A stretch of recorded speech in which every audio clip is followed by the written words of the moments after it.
I could go to my dad for anything. I feel like just from my whole life up to now, like he is the guy I could go to and talk to. He really wanted to invest in each of me and my brothers, and of course my sister, in the Word and to grow up to be godly men and godly people.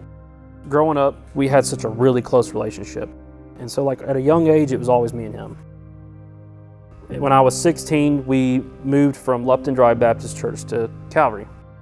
At that time, I was kind of in a little bit of the in-between here and there with some peer pressure at school.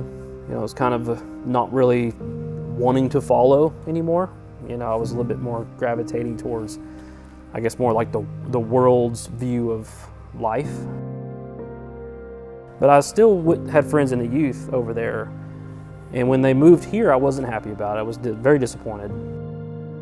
At that point, it kind of kicked it off. I didn't understand it at a young age. I was very, very bitter about it. And I just got real discouraged and almost just kind of rebelled right away. As soon as I hit about 18, I wasn't going any service at all. At that point, I got into a really rough spot in my life where the friends I was hanging out with partied. I did get into drugs and drinking and the party life, and did that for about 3 years.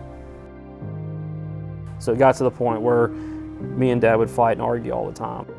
I saw him as an enemy, or I saw him as someone I did not even want to confront because either I was embarrassed about where I was or was afraid of judgment. I was living at another house down the street. In this house, we had like 12 people living in there. And most of us were either using or just in the party life. I answered the door, and I'm sure I was rough looking and out of it. And my dad and mom were standing right there. And I remember that vividly, just my dad's face almost just so like scared, but yet disappointed and sad.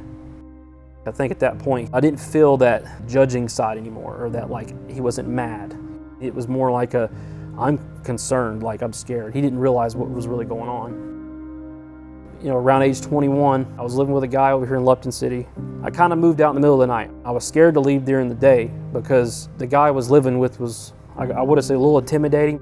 So my brother, Andrew, who we've always been really good, like best friends as brothers, I called him, he showed up, he called Dad, and I remember just asking him if I could stay for a while. It wasn't even a question. He was like, absolutely, you can definitely stay here. I've always wanted you to come back. He never really fully said, I'm done. He guarded himself, and I did a lot of things where most worldly fathers would say, you're done. I don't want you around me anymore, because of how much trust was destroyed and how much of the relationship had been separated because of my choices.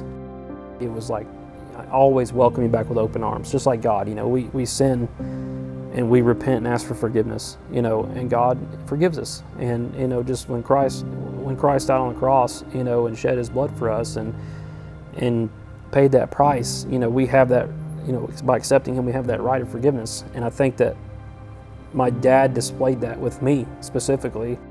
So I would be honest to say that up until the last really few months, I'm kind of new to allowing the foundation and the examples that I had growing up to just now start with how I am trying to be the father and the leader, spiritual leader in my home for my boys.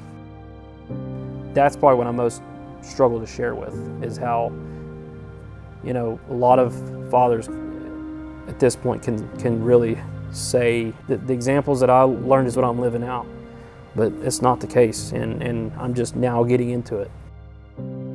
But I'm also very, I have a lot of joy and a lot of excitement about going forward because of where we're headed now.